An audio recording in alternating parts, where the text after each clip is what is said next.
내 손을 주께 높이 듭니다. 내 찬양 받으실 주님, 내 맘을 주께 활짝 엽니다.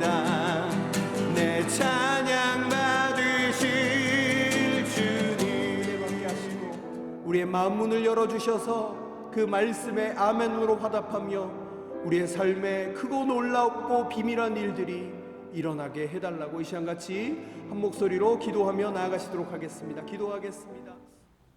고마우신 아버지 하나님, 부족한 저희들을 주님의 단을 삼으시고 지금까지 지켜주신 은혜에 감사합니다. 나그네 되었던 지난 50년을 힘들고 어려울 때마다 우리와 동행하시며 복음 공동체를 지켜주신 성령의 도우심에 감사합니다. 특별히 이번 말씀달지를 통해서 우리 모두가 사랑하는 송병구 목사님을 다시 만나게 하신 하나님의 인도하심에 그 기쁨과 영광을 주님께 올립니다. 하나님의 은사 가운데 전해지시는 그의 말씀으로 우리는 위로받기 원합니다. 그의 말씀으로 소망을 갖게 되기를 간절히 소원합니다. 철따라 우로를 내려 초목을 무성케 하시는 아버지 하나님, 메마른 우리의 가슴에 성령의 탄비가 내리는 말씀잔치가 되기를 간절히 원합니다. 주님의 말씀을 애타게 사모하는 우리 모두가 되어지게 도와주시옵소서.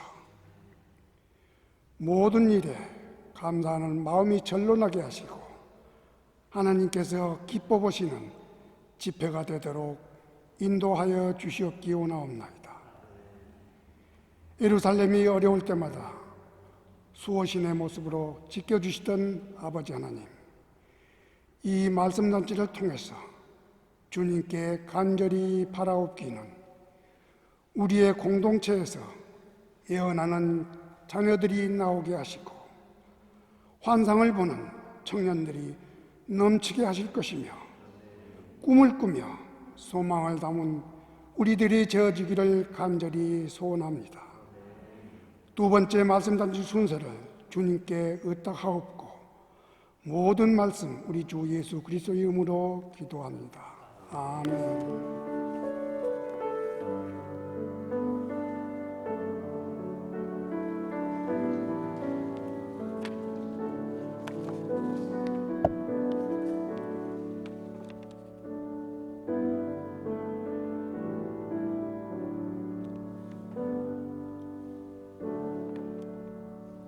하나님께서 오늘 우리에게 주신 말씀은 사무엘하 23장 1절로 5절까지의 말씀입니다. 둘째 날 말씀잔치 사무엘하 23장 1절로 5절까지의 말씀, 순서지를 참고해 주셔도 좋겠습니다.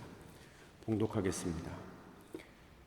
이것은 다윗이 마지막으로 남긴 말이다. 이새의 아들 다윗이 말한다.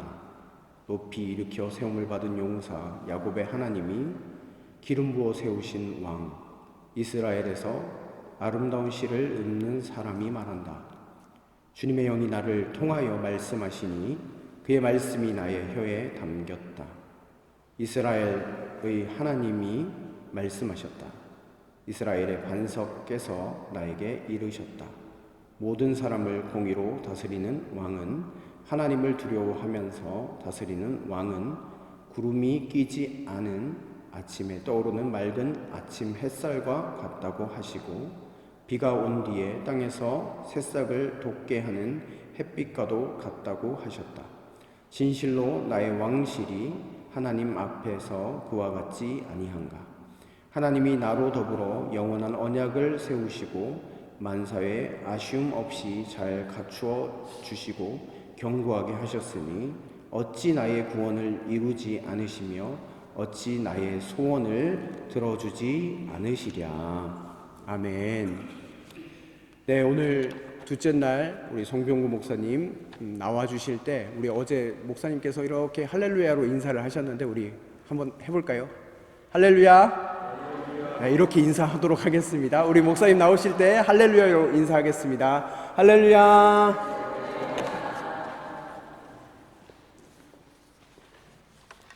여러분들이 아직 미숙하시군요.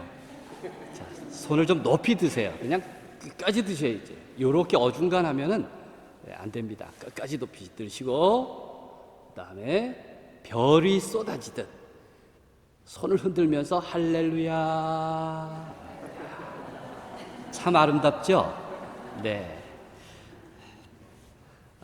목에 힘주고 할렐루야 이게 아니라 하나님께 영광 돌릴 때는 할렐루야 이렇게 잔잔하게 아름답게 그렇게 하시면 좋을 것 같습니다. 자, 제가 한국에 돌아갈 때 오늘 이 앞에 나오신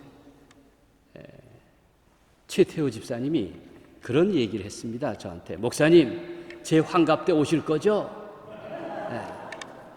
그래서 제가 기다렸습니다. 최태호 집사님이 언제 환갑을 만나. 제가 환갑이 지나도록 부르질 않더라고요. 네. 그런데 환갑하고 상관없이 저를 이렇게 불러주신 것을 감사드립니다.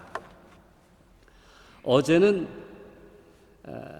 흔적을 지녔노라. 예수 그리스도의 십자가가 우리의 삶의 흔적으로 그렇게 박지가 않습니다. 회색이 가장 지배적인 경우가 많습니다. 누구나 다 인생에는 멍해가 있습니다. 이것을 십자가라고 불러도 좋을 것입니다. 다윗의 경우로 비유하면 다윗은 골리앗 컴플렉스가 있었습니다. 만약 다윗이 골리앗이라는 현실을 두려워하면서 영원히 나는 이길 수 없을 것이다 감히 맞설 수 없는 신화로 여긴다면 다윗은 결코 다윗이 될 수 없었을 것입니다. 그러나 성경은 다윗 이야기를 통해서 우리에게 말하고 있는 것입니다.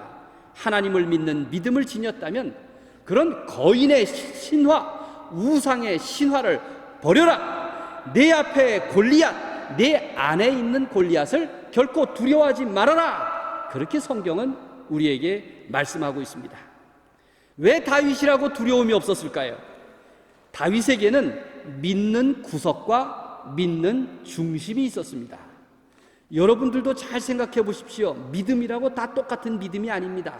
어떤 사람은 믿는 구석만 믿고 사는 사람이 있는가 하면 어떤 사람은 믿는 중심을 붙잡고 사는 사람이 있습니다. 다윗에게는 믿는 구석이 있었습니다. 다윗이 가장 잘할 수 있는 것이 짱돌 던지는 것 아닙니까? 물맷돌을 던지는 일입니다. 그게 바로 믿는 구석입니다. 골리앗이 든 각종 신무기는 빠른 다윗의 물맷돌 앞에서 아무 소용이 없었습니다. 믿는 구석만 믿어가지고는 이길 수가 없습니다. 믿는 중심이 필요합니다. 그 믿는 중심은 다윗에게 있어서 가장 중요한 무기였는데 그게 바로 하나님을 믿는 믿음입니다. 다윗은 여호와 하나님의 이름을 의지했고 보이지 않는 위로부터 오는 능력에 자신을 맡겼습니다.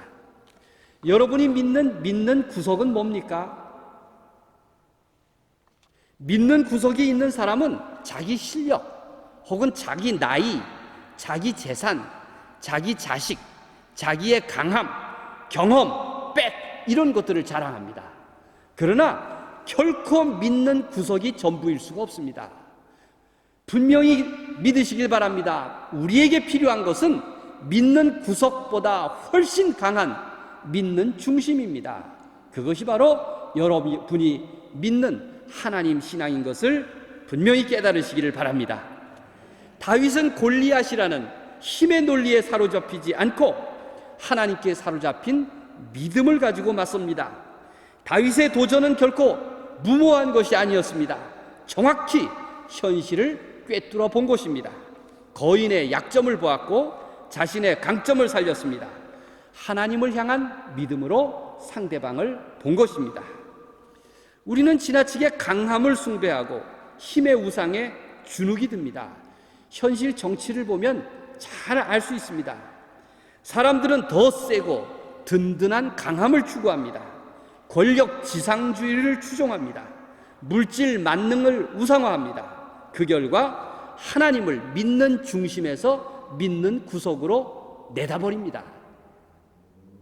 그것이 바로 불신앙입니다.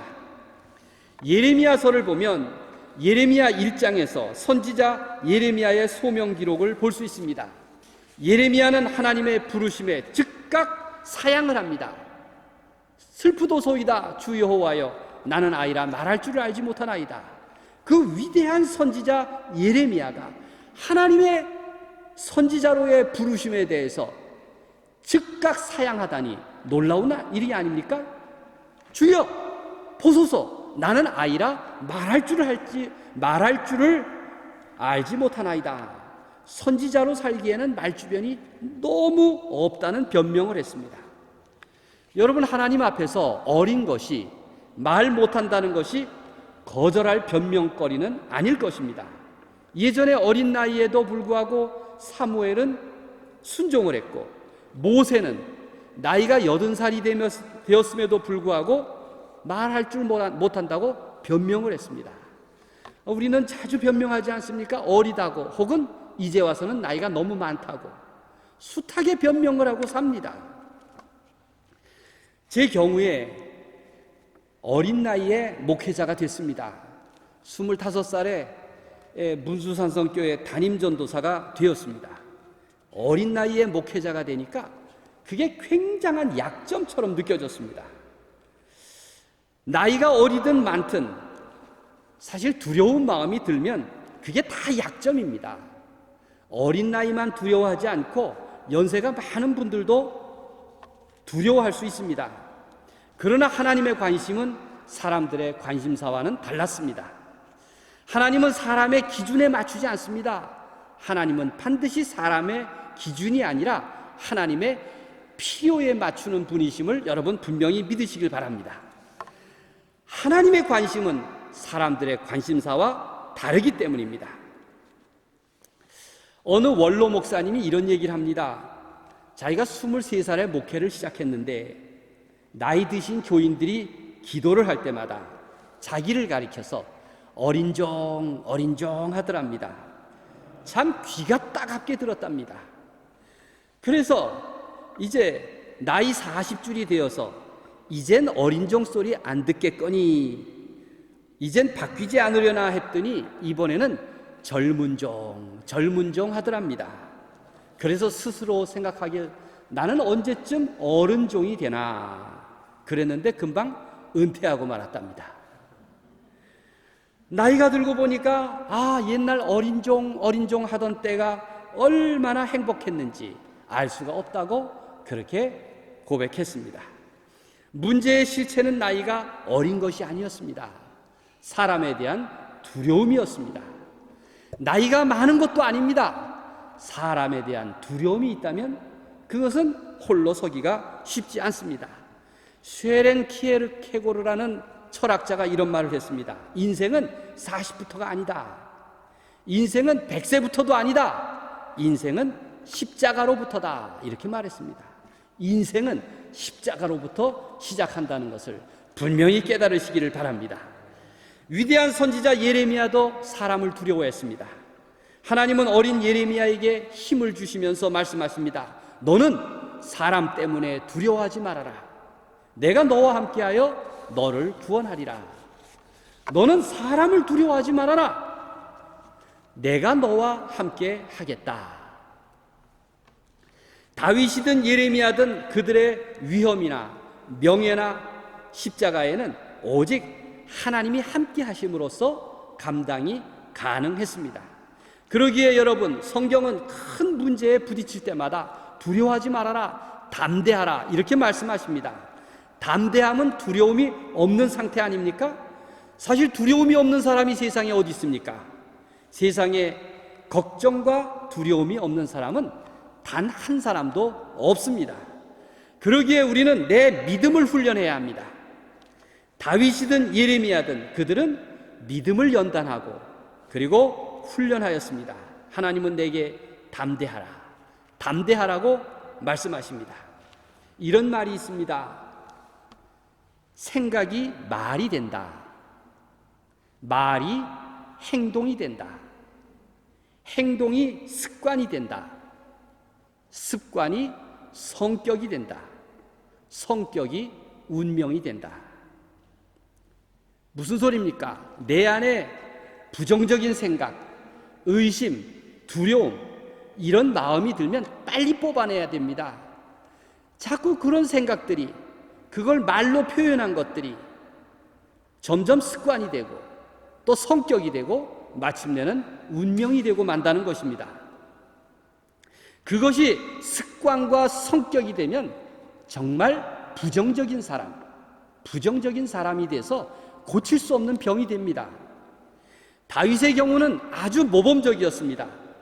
다윗이 마음에 품은 믿음과 또 입술의 고백과 담대한 행동과 습관은 결국 그의 성격이 되고 운명이 되었습니다.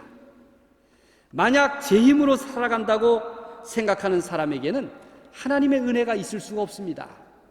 그러나 매 순간 하나님의 손길을 의지하고 또 그렇게 살아가겠다고 고백하는 사람은 늘 하나님께 감사드릴 수가 있습니다. 자기 자신을 한번 돌아보십시오. 내 믿음의 말과 습관을 나는 가지고 있는가? 우리가 믿습니다 소리를 잘 안 하죠. 감사합니다 소리는 열심히 합니까? 축복합니다 소리를 좀 입버릇처럼 좀 하십시오. 그렇게 믿습니다, 감사합니다, 축복합니다 라는 말들이 내 습관이 되고 성격이 되고 결국은 운명이 될 것입니다. 그러니 믿음의 말과 습관을 지니는 여러분 되시길 바랍니다. 여러분의 믿음을 하나님의 다스림 가운데 두는 여러분의 신앙이 되시기를 간절히 축원합니다. 사실 우리 모두에게는 두려움이 있습니다. 성경에 보면 하나님을 경험한 사람들의 공통점이 있습니다. 하나님이 그들에게 주신 말씀이 공통적인데 두려워 말라, 내가 너와 함께 하겠다, 이렇게 말씀하십니다.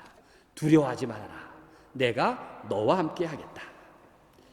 제가 아까 어린 나이에 목회를 나갔다 그랬는데 제가 1985년도 봄에 첫 목회를 나갔습니다. 우리 나이로 25이니까 그저 만으로 24살입니다. 김포군 월곤면에서 문수산성교회를 개척했습니다. 제 생각에 내가 생각해도 너무 젊었습니다. 야, 그 농촌에 가서 목회를 하는데 어르신들이 많은 곳에 가서 내가 어떻게 하나님의 말씀을 전할까 두려움이 가득했습니다. 게다가 교회가 있는 동네면은 좀 나을 텐데 교회가 없던 마을이었으니까 뭐든지 새로 시작해야 하는 일이었습니다. 그곳 사람들은 아직 복음을 듣지 못했습니다. 그 문수산에는 신라 시대부터 문수사라는 절이 있었는데 다 그 불교 영향권 속에 살았습니다. 그러니 어린 나이에 미지의 땅에서 목회자로 살게 되었으니 난들 얼마나 두려움이 많았겠습니까? 부활주간에 이제 창립 예배를 드리기 전인데 제 중학교 친구 어머니가 그곳에 찾아오셨습니다. 그 친구 아버지하고 함께.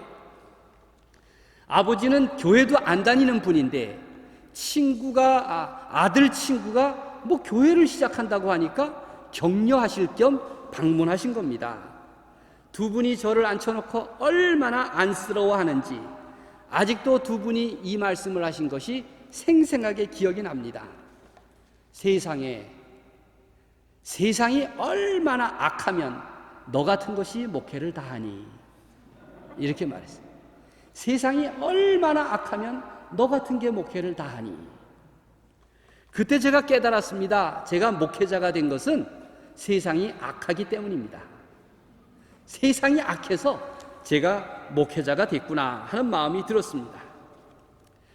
한 번은 면사무소를 찾아갔습니다. 이제 우리 동네에 교회를 시작했으니 이제 면사무소에 인사를 간 겁니다. 부면장이에게 갔어요. 부면장이 그 사무실 안에 제일 높은 분이었어요. 그래서 부위원장님한테 겸손하게 인사를 하면서 이런저런 모양으로 이제 포내리에 교회를 시작했습니다. 제가 그곳 전도사 송병구입니다. 하고 인사를 공손하게 했더니 이분이 거의 절반쯤 반말로 저에게 상대를 하더라고요. 내가 어려 보이니까 그랬던 것 같습니다. 그게 듣다 저도 기분이 나빴습니다. 아니, 이 양반이 처음 보는 전도사한테 왜 반말 비슷하게 하나 해서 제가 이렇게 말했습니다. 부위원장님은 이 사무실에서 존경받는 분 아닙니까? 저도 우리 교회에서는 존경받는 전도사예요. 말씀을 좀 높여주시죠. 제가 그렇게 한마디 했습니다. 세상이 악해서 그런 거죠. 제가 어리고 미련하니까 하나님이 좋은 사람들을 여럿 붙여주셨습니다. 저는 그 시절 목회를 도운 분들을 잊을 수가 없습니다. 어제도 말씀드렸던 것처럼 제가 목회하던 그곳은 수현동이라고 이제 피난민 동네였습니다. 그 피난민 가운데 서울에 살면서 그 동네 와서 벼농사를 짓고 계신 조명호라는 분이 계셨습니다. 그분의 집은 강화다리 바로 밑에 있었는데 교회에서 가장 먼 곳이었습니다. 제가 교회 200여 호에 일일이 수건 한 장과 초청장을 갖고 다니면서 인사를 하고 이제 재소개를 하고 교회가 시작된다는 사실을 알렸습니다. 그분도 찾아갔는데 만나지 못하고 돌아왔습니다. 그런데 창립 예배를 드린 후에 그 조명호라고 하는 분이 다리가 약간 저는 분인데 다리를 절면서 그 강화다리에서부터 교회까지 찾아오셨습니다. 그러면서 저희 방까지 들어와서 인사를 합니다. 아, 이 동네에 교회가 다 생기다니 정말 하나님이 하시는 일이 놀랍습니다. 제가 전도사님께 선물을 좀 드리고 가겠습니다. 그 연배가 많으신 분이 저에게 깍듯하게 말씀하시면서 교회가 생겨서 너무 좋다고 하나님의 뜻이 참 놀랍다고 하면서 선물까지 주고 가신다는 거예요. 이 오른쪽 바지에서 두툼한 것을 한 뭉치 꺼내더니 뭐겠습니까? 10,000원짜리 100장을 주고 가셨어요. 1985년도 일입니다. 그해 겨울에 강화가는 48번 국도변 소나무 숲을 우리 문수산성교회에서 교회 터로 구입했는데 한 평에 9,500원 줬습니다. 그러니까 그분이 땅 100평을 하나님께 바친다고 선물로 주고 가신 거예요. 얼마나 힘이 되었겠습니까? 맨 처음 문수산성교회 교인들은 동네에서 가장 가난한 사람들이었습니다. 우리 동네에서 저 산으로 올라가는 곳에 양계장과 돼지 농장이 여럿 있었는데 그곳에는 서울이나 인천에서 살다 못 살아서 떠밀려온 품팔이들이 많았습니다. 그분들이 맨 처음 이 문수산성교회 교인들은 어린아이들이 먼저 오고 그 다음에는 그 품팔이 오신 분들이 우리 교회를 다니기 시작했습니다. 그 중에 병화라는 아이가 있었습니다. 그 아이 집에 신방을 하는데 그 가정도 도시에서 떠밀려온 우리 동네 임시로 자리 잡은 가정입니다. 그런 뜨내기 생활을 하는 분들이 가장 먼저 의지하는 곳이 교회 아닙니까? 그 집은 양계장에 붙어서 일을 하는데 아주 닭똥 냄새가 많이 나는 비좁은 단칸방에 살고 있었습니다. 제가 이제 그 집에 초대를 받아서 신방을 했습니다. 작은 부엌을 통해서 방으로 들어갑니다. 이제 예배를 드린 후에 저녁을 꼭 먹고 가라고 해서 이제 저녁 밥상이 들어오기를 기다리는데 이제 방문이 열려 있고 그 바깥에 바로 작은 부엌이 있는데 부엌 마당 한복판에 밥상을 이제 차려놨습니다. 그런데 갑자기 커다란 돼지 한 마리가 부엌으로 들어왔어요. 부엌으로 들어오더니 제가 먹을 밥상을 툭툭툭툭 치고 다녔어요. 제가 저녁 식탁이 얼마나 불편했겠습니까? 한번 상상을 해보십시오. 제가 그곳에서 가난한 사람들의 삶이 얼마나 비극적이고 비참하게 느껴지는지 집에 돌아와서 일기장에다가 즉흥적으로 시 한 편을 썼습니다. 마치 다윗을 흉내내듯 우리 교인인 그분들의 잠자리가 너무 딱했고 그리고 꿈자리가 암울해서 제가 소망을 드리는 기도문을 쓰듯 이렇게 한번 써봤습니다. 한번 잘 들어보십시오. 저녁에 집에 돌아와서 손을 씻었다. 인삼비누로 깨끗이. 아직도 엄지와 식지의 중간에서 똥냄새가 나는 듯하다. 손가락 사이의 공간에서 나는 우글거리는 돼지들의 똥을 비빈다. 결박 지어진 과거로부터 시험대 위에 올라선 오늘과 불편한 내일 사이에 매쾌한 내음의 핑크빛 썩은 돈육을 나는 인삼비누로 말끔히 씻는다. 희망이 있으랴 기쁜 소식은 어디쯤 달려오고 추락된 정의는 과연 구멍난 두레박으로 인삼비누에 돼지 냄새 씻겨가듯 실려올까? 이렇게 써봤습니다. 다윗이 시편을 쓰듯 저도 우리 교회 가난한 교인들의 현실을 한번 적어본 것입니다. 그런 가난한 시편을 쓸 때 제 심장은 얼마나 뜨거웠겠습니까? 이제 문수산성교회도 조금 안정이 되고 성장을 해서 이제 건축을 시작하게 되었습니다. 건축을 시작도 하기 전에 어려움에 부딪혔습니다. 교회 부지를 무려 800평이나 장만했으니 세상 부러울 것이 없었는데 이번에는 돈으로 해결할 수 없는 남들에게 말 못할 차원의 문제가 발생했습니다. 제가 이 문제를 혼자서 해결해 보려고 기도원에도 가보고 이런저런 애를 썼는데 다 되질 않았습니다.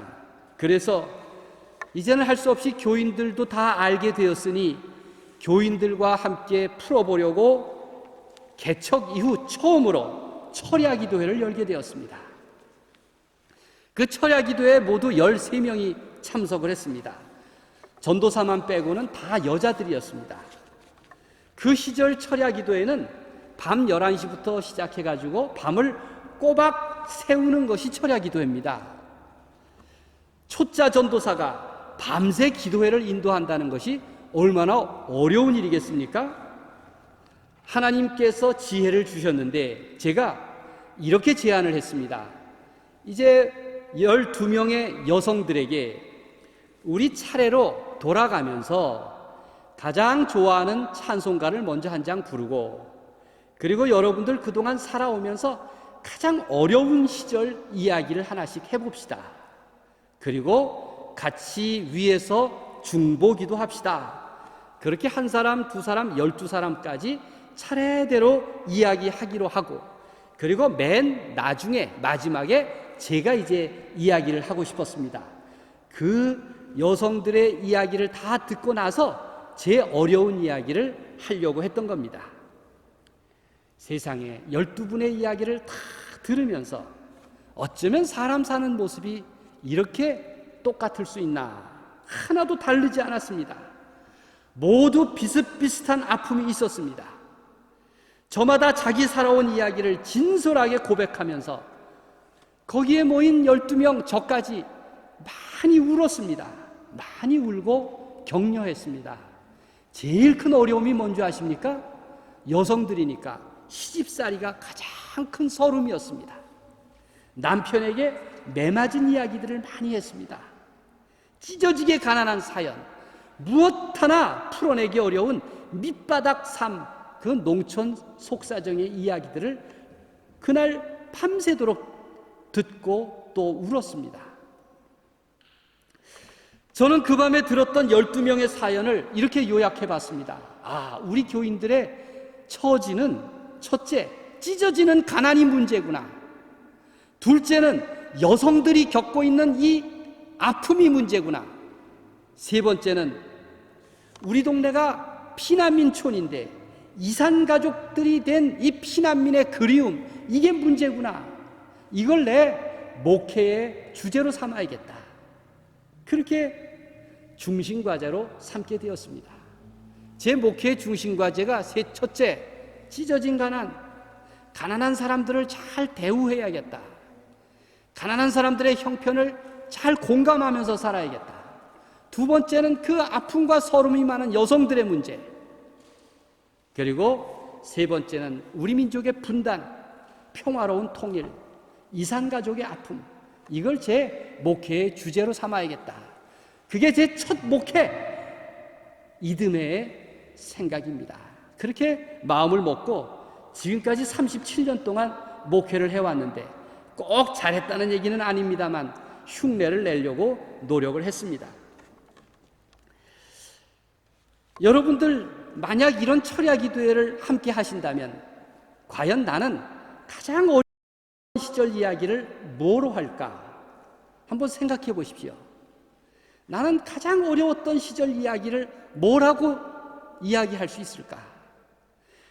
그 밤에 12명의 여성들은 밤새도록 울고 나서 모두 이렇게 얘기했습니다. 이젠 다 풀렸어요. 이젠 다 내 속의 어려움을 풀어냈으니 이제 용기를 얻을 수 있게 되었다고 그렇게 말했습니다. 12명의 교인들이 저마다 남의 얘기를 자기 얘기도 하고 남의 얘기도 듣고 나니까 서로를 격려하게 됐습니다. 서로 편을 들어주게 되었습니다. 그래서 문수산성교회가 굉장히 사이좋은 행복한 공동체가 될 수 있었습니다. 개척 첫 해 12월 달에 성탄절을 앞두고 우리 동네에 사는 남자 셋이 교회를 나왔습니다. 얼마나 힘이 됩니까? 여자들만 있다가 남자가 셋이나 나왔어요. 그 가운데 임충실이라는 분이 있었습니다. 그분이 새마을 지도자였어요. 교회 새로 나온 분이 마을 지도자니까 또 얼마나 힘이 됐겠습니까? 그분은 나중에 마을 이장도 했습니다. 곧 교회의 중요한 멤버가 돼가지고 믿음이 성장했고 나중에는 기둥 같은 권사님이 되셨습니다. 교회 생활이 조금 익숙해지자 마침내 그분도 이제 교회에서 저녁 예배 시간에 대표 기도를 하게 되었습니다. 그가 이제 대표 기도를 처음 하니까 얼마나 두렵고 떨렸겠습니까? 이렇게 기도를 했습니다. 하나님 아버지, 저는 참으로 부족합니다. 많은 지도 편달을 바랍니다. 이렇게 기도했어요. 저는 참으로 부족합니다. 많은 지도 편달을 바랍니다. 제가 강대상 뒤에 무릎 꿇고 앉아서 기도하다가 쿡 하고 웃었습니다. 얼마나 웃어요? 여러분 웃기지 않으세요? 많은 지도 편달을 바랍니다. 이러고 하나님께 기도를 하니 이런 표현은 면장님이 동네 와가지고 겸양한 척하면서 여러분 제가 좀 부족합니다. 많은 지도 편달을 바랍니다. 이렇게 말하는 것이 자연스러운데요. 그런데 우리 임충실 권사님은 자신의 기도 스타일을 계속 유지했습니다. 항상 솔직했습니다. 수해가 크게 나서 벼가 잠긴다든지 교통사고로 동네 사람이 병원에 입원했다든지 대학생들이 데모를 해서 많이 잡혀간다든지 나라 경제가 어렵다든지 모두 세세히 하나님께 아뢰었습니다.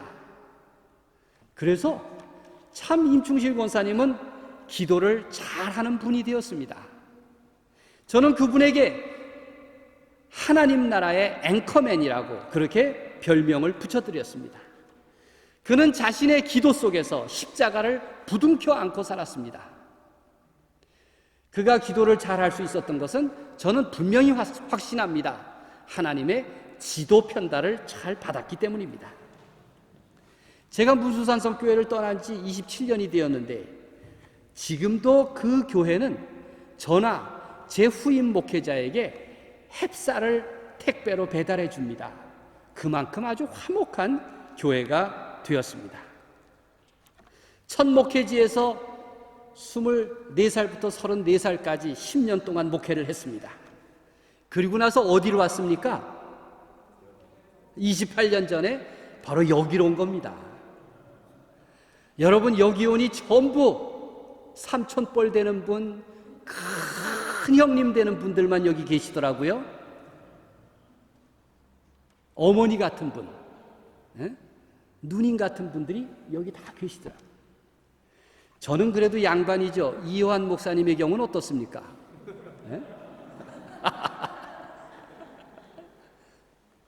그리고 8년 반 동안 여러분들과 함께 행복하게 목회를 잘 했습니다. 여러분 그렇게 생각하십니까? 네, 여러분들이 그래서 고맙습니다. 어린 저를 여러분들이 목회자로 늘 인정하고 대접해 주셨고, 또 제게 항상 용기를 주셨고, 그리고 20년이 지난 지금 또 한번 이렇게 불러주시니 전 얼마나 행복한 목사입니까? 제가 그래서 인사를 한번 드리겠습니다. 제가 행복한 목사가 된 것을 여러분들께 진심으로 감사를 드립니다. 감사합니다.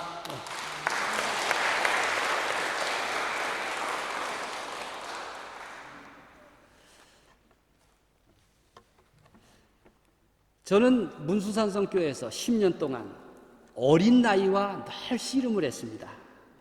지지 않으려고 애썼습니다. 늘 내 안에 거인과 맞서 싸웠습니다. 주님의 종으로 부름받으면서도 예수님을 온전히 바라보지 못하고 두려워한 결과가 아니었는가 하는 생각이 듭니다. 그리고 이곳에 와서 또 8년 반 동안 여러분과 살면서 비교적 그 어린 나이 컴플렉스를 많이 극복하면서 살 수 있었던 것은 바로 여러분들의 그러한 사랑과 배려 덕분이라고 생각합니다. 부탁드리는 것은 우리 이요한 목사님에게도 그런 나이 컴플렉스를 잊도록 잘 좀 배려해 주시고 늘 도와주시기를 부탁드립니다. 네, 박수 한번 보내주십시오.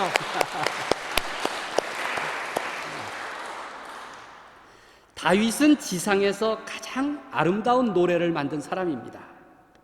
그게 바로 시편 23편 아닙니까? 누구나 다 다윗의 시편 23편을 좋아합니다. 오늘 제가 오전에 우리 이용자 집사님과 함께 프리드호프 묘지를 다녀왔습니다. 그래서 우리 복음교회에서 먼저 떠나신 우리 사랑하는 교우들을 찾아뵈었습니다. 마지막으로 인소천 집사님 묘를 찾아뵀더니 그 시편 23편 1절이 기록되어 있더군요.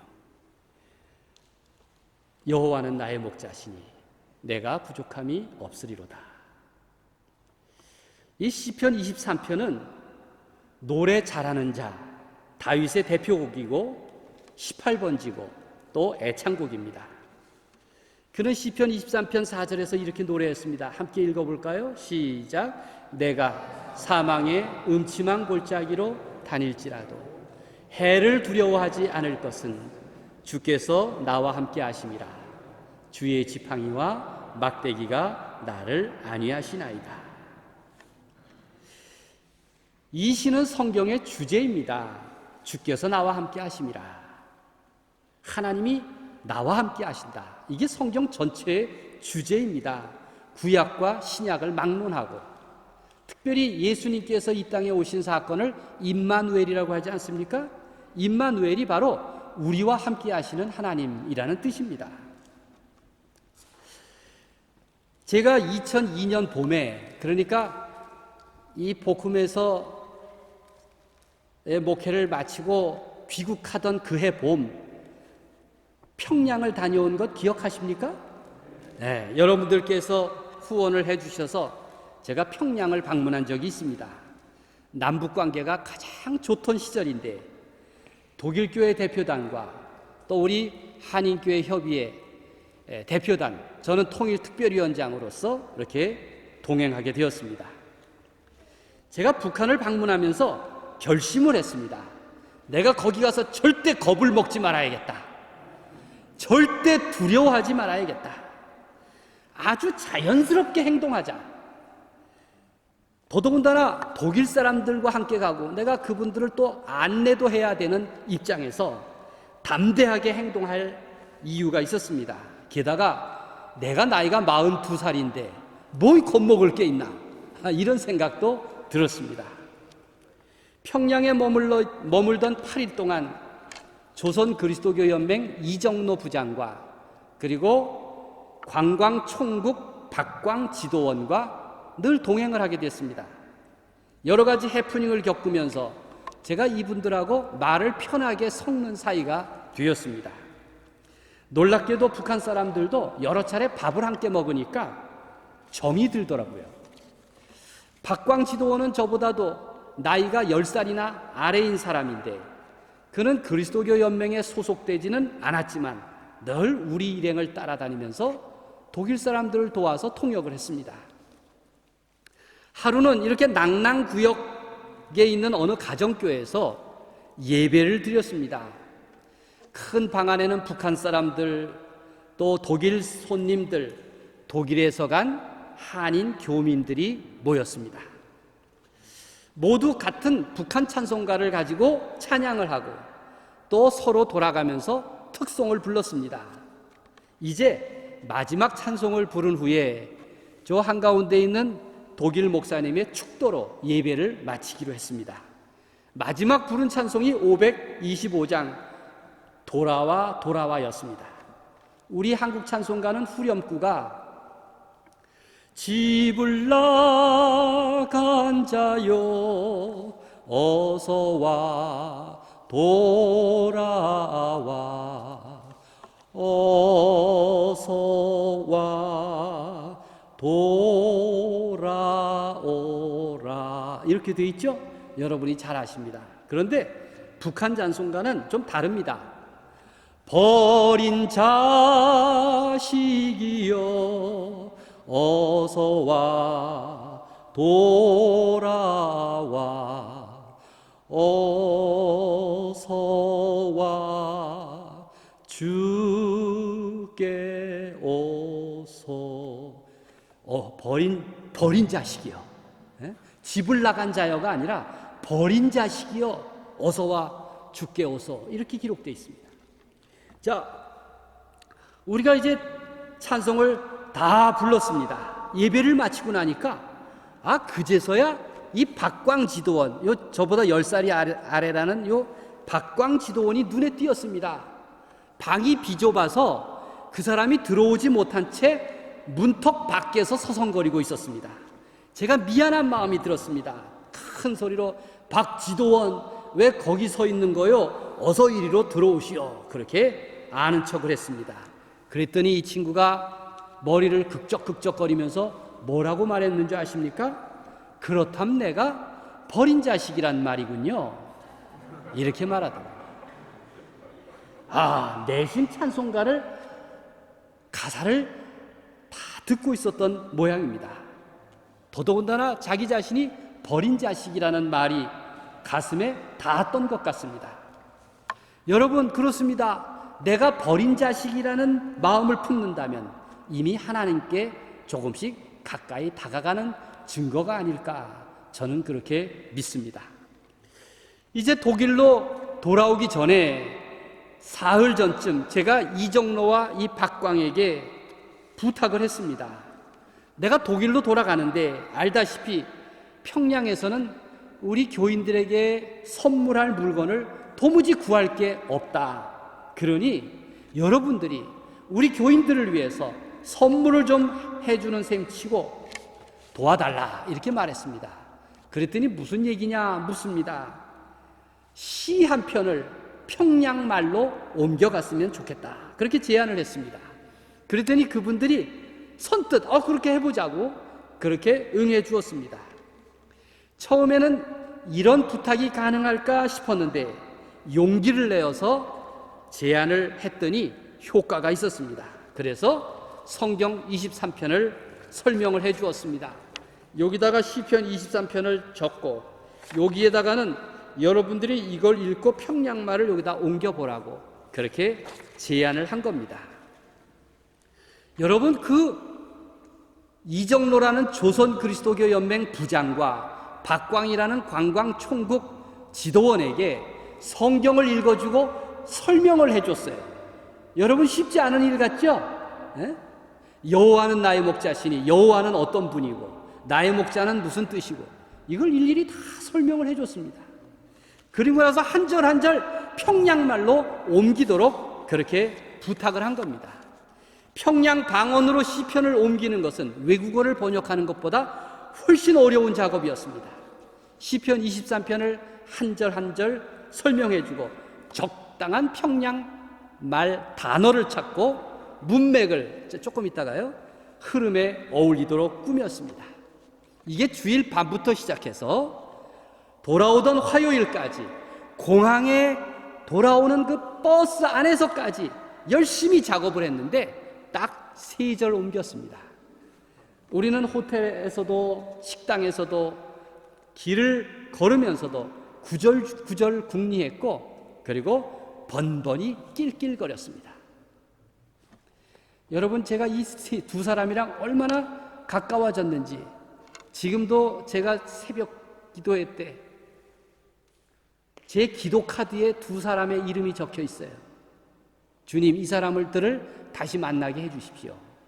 내 기도 카드에 있고, 이정로는 그 후에도 여러 차례 만났고 심지어는 남한에서도 만났습니다. 내일 제가 그 얘기를 해드리겠습니다. 자, 제가 한번 읽어보겠습니다. 여호와래 내 양모리꾼이 실라무니 내래 세상 부럼없다이. 아바일에 나 풀밭에다 눕히면서 도랑창가에서 편히 쉬라고 보장해 주시더라고. 길에서 내꺼 영혼 힘내라 길면서 곶감 체면 올리게 남 눈티 보디 말고 똑바로 살라는 기야. 길더니 내보고. 여기까지입니다. 얼마나 기가 막힌 번역입니까? 시편 23편을 번역한 사람은 그거 틀어놓으세요. 평양 사람 이정로와 박광입니다. 제가 만약 두려워했거든, 점잠만 뺐다면 이런 번역을 하기는 불가능했을 것입니다. 적극적인 마음과 믿음을 품었기 때문에 가능한 일이었습니다. 사랑하는 여러분, 하나님을 목자로 둔 나는 얼마나 소중한 존재입니까? 다윗이 내 집이 이 같지 아니하냐라고 고백할 수 있었던 것은 그가 하나님을 나의 목자로 두었기 때문에 가능한 일이었습니다. 이제 여러분들도 여러분의 시편을 쓸 수 있습니다. 지난 평생을 이 독일 땅에서 살아온 여러분들의 목자가 되신 하나님이 여러분의 삶의 주인이심을 고백한다면 여러분들도 나의 시편을 꼭 기록할 수가 있습니다. 이같지 아니하냐, 그런 자부심으로, 자신감으로 내게 베푸신 은총의 순간들을 고백해 보십시오. 다윗은 말합니다. 삶의 순간마다 여러분의 시편으로 기도를 드리고 여러분의 기쁨으로 찬양을 하고 여러분의 벅찬 가슴으로 사랑의 고백을 하면서 살아가라고 그렇게 말하고 있는 것입니다. 수많은 다윗의 시편을 보면 다윗은 마지막 말을 하면서 짧은 순간 자신을 회고했을 것입니다. 돌아보니 내 인생이 참 순간처럼 지나갔구나. 인생은 돌아보면 너무나 짧게 요약될 수밖에 없지 않겠습니까? 다윗 역시 부질없는 시간이 얼마나 많았습니까? 후회스러운 때도 많았습니다. 심지어는 지우고 싶은 인생의 그림자도 있었습니다. 다윗은 평생 하나님을 사랑하는 사람이었습니다. 평생 하나님과 동행하면서 믿음으로 살았습니다. 그의 노래는 바로 하나님에 대한 사랑 고백입니다. 그게 시편입니다. 다윗은 유언에서 이렇게 회고합니다. 내 집이 하나님 앞에서 이같지 아니하냐. 이 말 속에 그의 자부심과 넉넉함과 감사가 잘 요약되어 있습니다. 만약 다윗이 핑계나 대고 변명만 일삼았다면 아무리 임금 다윗이어도 아무것도 이루지 못했을 것입니다. 내게 믿음이 있는 사람이라면 세상을 너무 크게 봐서는 안 됩니다. 그 뒤에 더 크신 예수 그리스도 나의 주님을 볼 수 있어야 할 줄로 믿습니다. 세상을 너무 두려워하지 마십시오. 세상을 너무 크게만 보지도 마십시오. 내 눈이 세상보다 더 공의로 하나님을 경외함으로 살라는 것입니다. 내 인생의 알파와 오메가는 든든한 반석이신 하나님이시니 그 하나님만을 의지하라는 것입니다. 그것을 신약의 언어로 표현한다면 한마디로 십자가의 삶인 것입니다. 이같지 아니하냐? 이런 그리스도인답게 내 인생을 플러스하는 일입니다. 이같지 아니하냐? 믿음의 사람으로서 자부심과 자신감을 부여하는 일입니다. 사랑하는 여러분, 바라기는 여러분은 이렇게 하나님의 자녀로 살아가시면서 가장 믿음의 위대한 유산과 유언을 꼭 남기실 수 있기를 우리 주님의 이름으로 간절히 축원드립니다. 아멘. 기도하겠습니다. 하나님, 우리는 때로는 내가 어린 나이를 두려워하기도 하였고 이제 와서는 너무 많이 먹은 나이를 두려워하기도 합니다.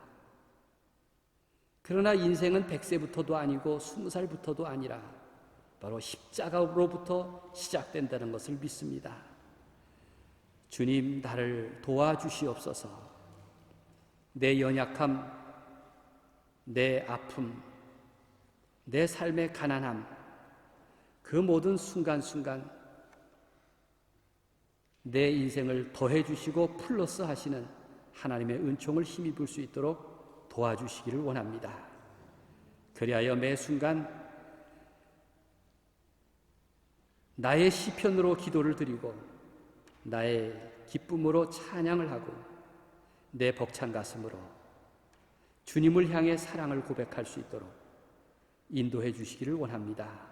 그리하여 주님, 내 삶의 남은 모든 여정을 축복하시고 지금까지 부지런히 성실하게 의롭게 살아왔던 내 삶이 주님 안에서 이같지 아니하냐, 그런 자부심과 자긍심으로 고백할 수 있는 저희가 되기를 원합니다. 주님, 위대한 믿음의 유언과 유산을 남기는 저희가 되도록 인도하여 주시옵소서. 예수 그리스도 이름으로 간절히 기도드립니다. 아멘.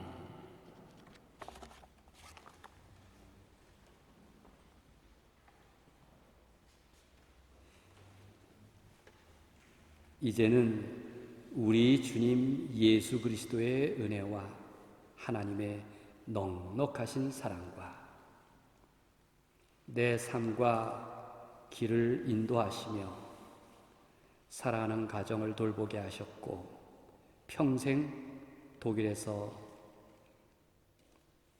힘든 발걸음을 기쁨의 발걸음으로 삼아주신 성령님의 동행하시는 모든 은혜가 살아가는 복음교회와 여기 주님을 예배하는 모든 하나님의 자녀들과 우리 곁에 가까이 혹은 멀리 있는 식구들과 이 땅에서 정의와 평화를 위해 힘쓰는 사람들 위에 지금부터 영원히 함께 하시기를 간절히 축원하옵니다. 아멘.